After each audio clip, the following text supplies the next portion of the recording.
আজ আমরা রান্না করব দুধ পোস্ত দিয়ে বাঁধাকপির একটি রেসিপি। প্রথমে বাঁধাকপিটি এইভাবে কেটে নিয়ে তা সিদ্ধ করে নেব।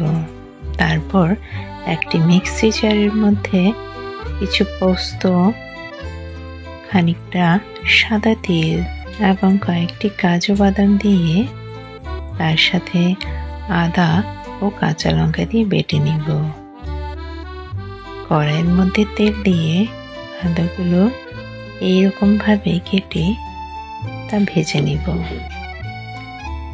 আলুগুলো ভালো মতো ভাজা হয়ে গেলে তা তুলে নিব।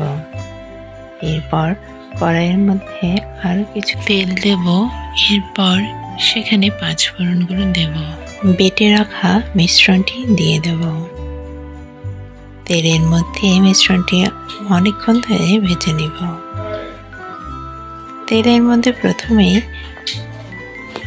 তেজপাতা, দারচিনি ও এলাচ দিয়ে ভেজে নিতে হয়। আমি তা স্কিপ করেছিলাম, তাই পরবর্তীতে বাটাগুলোর সাথে দিয়ে ভেজে নিলাম। আপনারা তা প্রথমেই দিয়ে নিন। এরপর 3টি পাকা টমেটো কেটে নিয়ে মিশ্রণটিতে দিয়ে দেব, সাথে কিছু জলও দেব।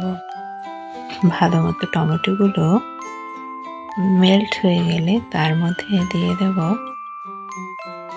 হলুদ গুঁড়ো, ধনে গুঁড়ো এবং জিরে গুঁড়ো।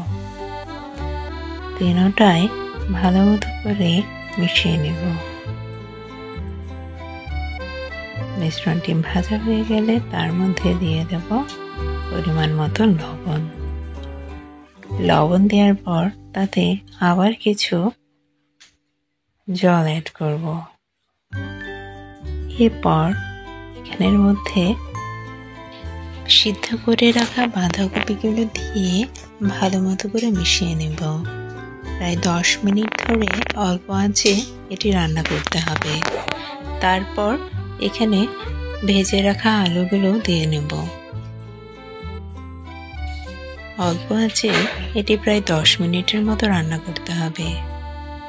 এরপর কিছু কাঁচা লঙ্কা এভাবে কেটে দিয়ে দেব এবং লাস্টে প্রায় 250 লিটারের মতো তরল দুধ এখানে দিয়ে ধীরে ধীরে রান্না করব এবং সাথে অল্প একটু চিনি মিক্সড করে দেব।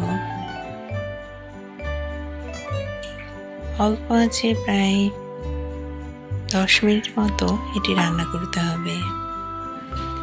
নামানোর আগে এখানে পরিমাণ মতো গরম মশলা দেব এবং ধনে পাতা দেব।